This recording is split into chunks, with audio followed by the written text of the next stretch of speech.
Salut à toutes et à tous. Bienvenue sur la chaîne La Lumière du Monde.tv. Aujourd'hui, nous allons répondre à la question suivante. Dieu continue-t-il à me pardonner si je commets le même péché à plusieurs reprises? Est-ce que Dieu continue à me pardonner si je tombe à chaque fois dans le même péché? Chaque fois je tombe, je viens, je lui demande pardon. Et après je tombe, je viens, je lui demande pardon. Est-ce qu'il me pardonne? C'est ce que nous allons voir aujourd'hui. Sur cette chaîne, nous publions des vidéos d'édification spirituelle tous les samedis. Alors n'hésitez pas à vous abonner. Merci. Donc, aujourd'hui, nous allons répondre à la question suivante. Je l'ai déjà annoncé tout à l'heure. Je tombe chaque fois dans le même péché. Est-ce que Dieu continue à me pardonner? Ou bien, dès qu'il m'a déjà pardonné une, deux fois, il ne m'écoute plus. Je demande pardon et lui-même, il me laisse comme ça. Puisque vous-même, vous le savez, quand tu tombes toujours dans le même péché à chaque fois, quand ça arrive à un certain niveau, nous-mêmes, on a honte d'aller encore devant Dieu, devant notre Créateur pour lui demander le pardon parce que on se sent gêné. On ne se sent plus réellement dans sa peau. On se dit, mais on est en train de se foutre de lui. Mais alors, est-ce qu'il continue à nous pardonner chaque fois que nous venons devant lui pour implorer son pardon quand nous tombons dans des péchés, quand nous commettons des péchés? Est-ce qu'il continue à nous pardonner? Nous allons aller vers la parole de Dieu, nous allons aller vers la Bible pour voir ce que la parole de Dieu en dit à propos. Nous allons lire 1 Jean 1, verset 9. Nous allons commencer la lecture par 1 Jean 1, verset 9. 1 Jean 1, 1 Jean chapitre 1, verset 9. Si nous confessons nos péchés, il est fidèle et juste pour nous les pardonner et pour nous purifier de toute iniquité. Je relis. Si nous confessons nos péchés, il est fidèle et juste pour nous les pardonner et pour nous purifier de toute iniquité. Alors, quelle est la condition pour qu'on nous pardonne? On nous a dit qu'il faut simplement que nous confessons nos péchés. Si nous confessons nos péchés, il est fidèle et juste pour qu'on nous les pardonne. Si nous confessons nos péchés, il est fidèle et juste pour nous les pardonner et pour nous purifier de toute iniquité.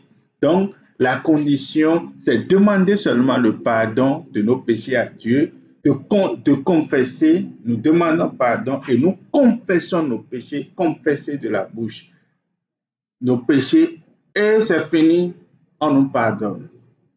C'est ça la condition que la Bible nous impose.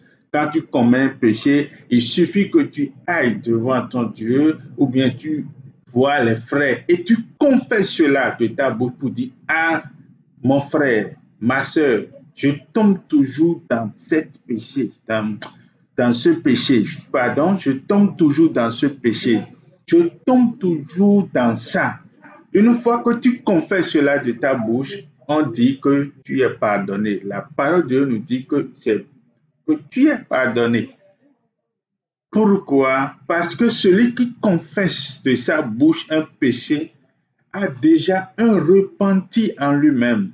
Il a déjà regretté l'acte qu'il a commis.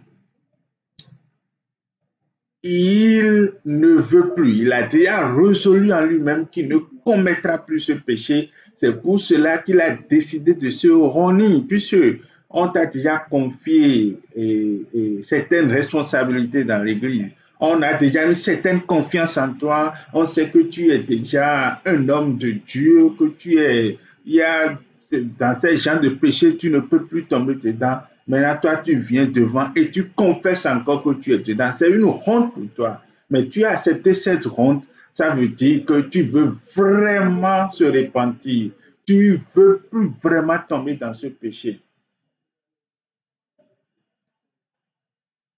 Donc, la condition, c'est de confesser nos péchés. Mais ce verset, ce passage, il ne parle pas d'un péché répétitif. Alors, nous allons aller dans 1 Jean 2, verset 1, pour voir ce qui est dit à propos des péchés répétitifs. 1 Jean 2, verset 1. Mes petits enfants, si je vous écris ces choses afin que vous ne péchiez point. Et si quelqu'un a péché, nous avons un avocat auprès du Père, Jésus-Christ le juste. C'est l'apôtre Paul qui écrit là. Il dit qu'il est en train de leur dire ces choses pour qu'ils ne pêchent pas. Mais s'il arrivait que quelqu'un pêche, de savoir que nous avons un avocat auprès du Père, Jésus-Christ le juste qui nous sauve. Alors là, il est en train de parler de ce. Les apôtres même ont traversé ce que nous traversons aujourd'hui. Il y a beaucoup qui ont déjà fait d'efforts, qui se sont déjà vraiment donnés pour ne plus pécher et ils n'arrivent pas. Et ils ont finalement conclu que personne ne peut se passer du péché. Maintenant, ce que nous traversons aujourd'hui concernant le péché, nos aînés, les apôtres aussi ont traversé cela et c'est ce que l'apôtre Paul a dit dans Romains 5, qu'il veut pratiquer la justice, qu'il veut ne plus pécher, mais il sent une force qui le domine et qui le fait faire ce qu'il ne veut pas faire. Mais finalement, il a trouvé la solution. Il a dit, gloire soit rendue à notre Seigneur Jésus-Christ. Donc, c'est en Jésus qui a la solution pour vraiment vaincre le péché. Si tu te dis que tu vas vaincre le péché par ta propre force, tu ne pourras jamais. C'est pas Jésus-Christ, le salvateur du Christ sur la croix. C'est en croyant en cela et en proclamant cela sur sa vie qu'on arrive à franchir le jour du péché. Que l'Esprit de Dieu soit avec nous. Alors, apôtre Paul est en train de dire ici qu'il nous écrit ces choses pour que nous ne péchions plus.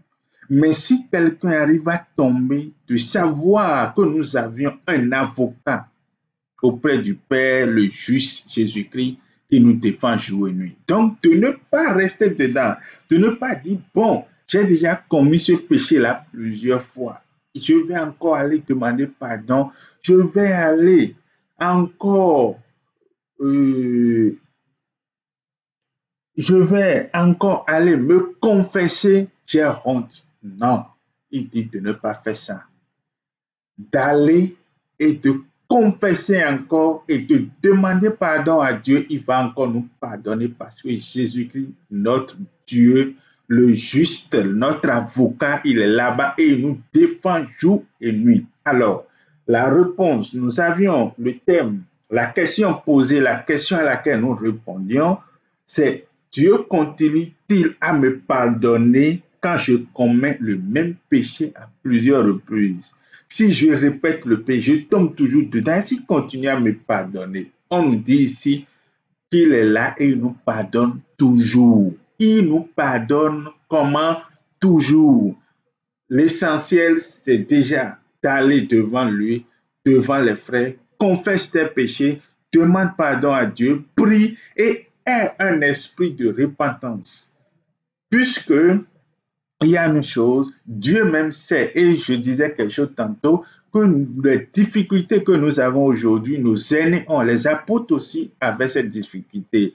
Quand tu as déjà une certaine habitude, tu as déjà un certain comportement, maintenant on t'appelle, on te prêche la bonne nouvelle, que Jésus-Christ est mort pour tes péchés, au troisième jour il est ressuscité, tu as cru en cela et tu as donné ta vie à Dieu.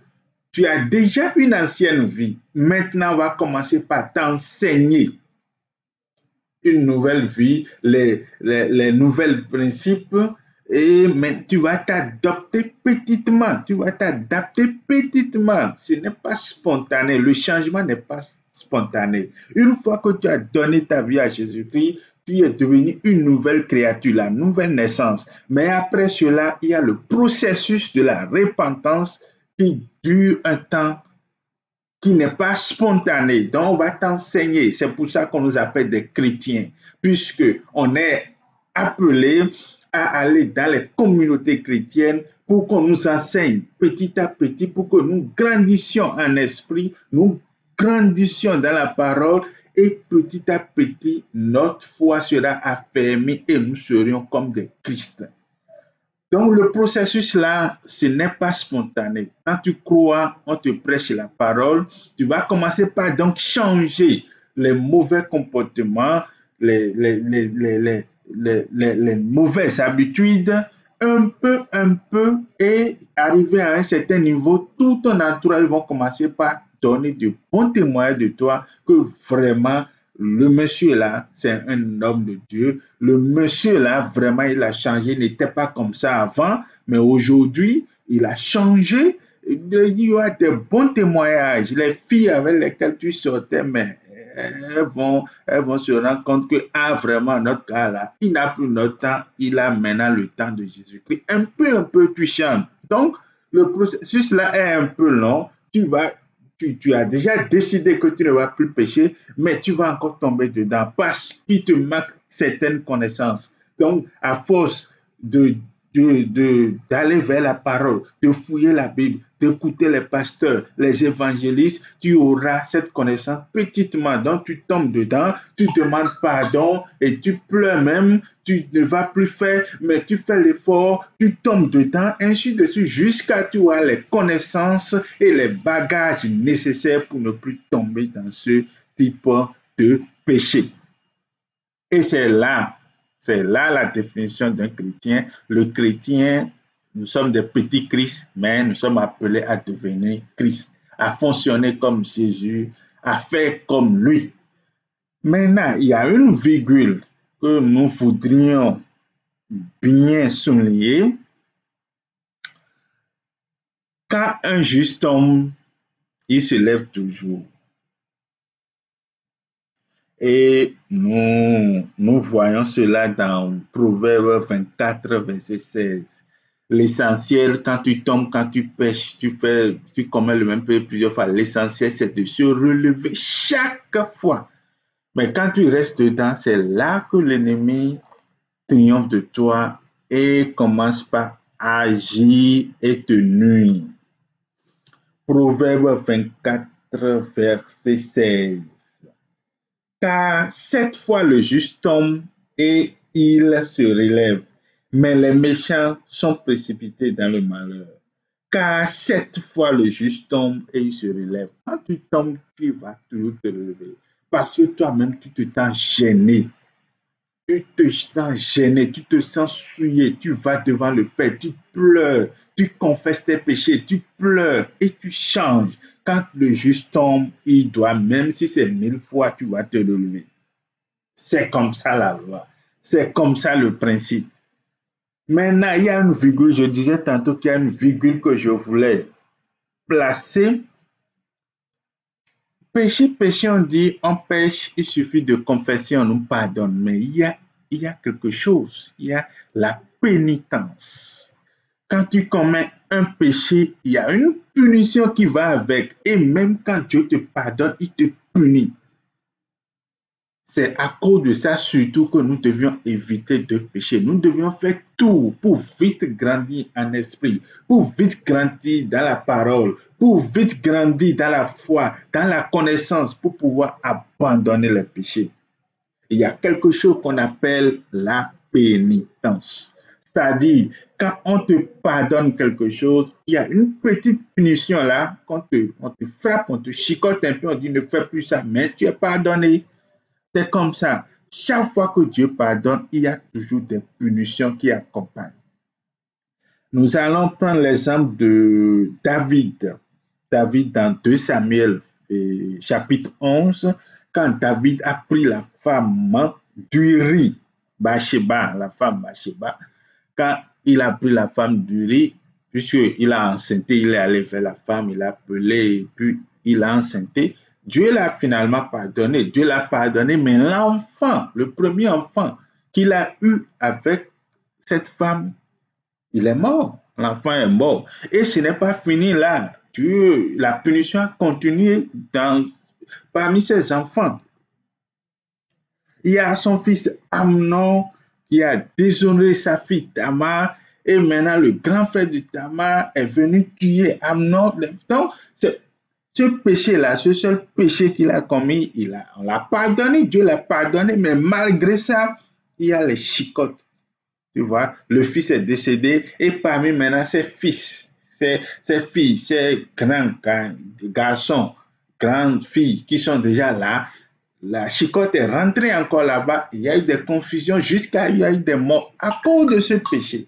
Donc, chaque fois quand nous commettons un péché, il y a la punition qu'on appelle pénitence qui accompagne chaque fois. Maintenant, si toi, dans ta vie, tu ne fais que pécher, il faut regarder.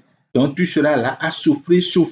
Si nous prenons également l'exemple des enfants d'Israël qui devraient aller sur la terre promise en 40 jours, ils ont fait 40 ans, mais ils ont commis plein de péchés. Dieu les a toujours pardonnés, mais ils se disent qu'ils ne sont pas encore matures. Et ils sont là à traîner jusqu'à atteindre la maturité nécessaire avant d'aller sur la terre promise. Donc, c'est toujours comme ça, Dieu te pardonne, mais il y a une punition qui accompagne, il y a la chicotte qui accompagne, on te frappe un peu, on dit ne fais plus ça. Ok, je te pardonne, mais je dois te punir pour que prochainement tu ne fasses plus, on te punit. Et après, si tu fais encore punition, te punir, on te pardonne, mais on te punit. C'est ça le principe. Donc, si toi, tu te dis que, bon, comme on me pardonne toujours, bon, il faut que je me lance dans le péché, ça fait ton problème. Tu vas souffrir. Tu seras chrétien, mais ta vie ne ressemblera pas à un chrétien. Que l'Esprit de Dieu nous éclaire davantage, qu'il soit avec nous. Si vous n'êtes pas encore abonné à cette chaîne, alors faites-le. Nous publions chaque samedi de nouvelles vidéos d'édification spirituelle. Nous répondons à des questions bibliques, des questions qui empêchent les païens de donner leur vie à Christ, les questions qui empêchent les chrétiens d'avoir la maturité nécessaire dans leur vie. Nous répondions à toutes ces questions. Les évangélistes, nous aidions également les évangélistes à mieux faire leur travail, leur boulot, puisque quand tu es évangéliste, tu es appelé à annoncer la bonne nouvelle à des gens qui vont te poser des questions et tu es appelé à répondre à ces gens de questions. Si tu nous suis, alors tu seras vraiment bien outillé pour accomplir ta mission. Que l'Esprit de Dieu soit avec nous. Abonnez-vous et n'oubliez pas d'activer la cloche de notification. Merci et à la prochaine au samedi prochain. Merci.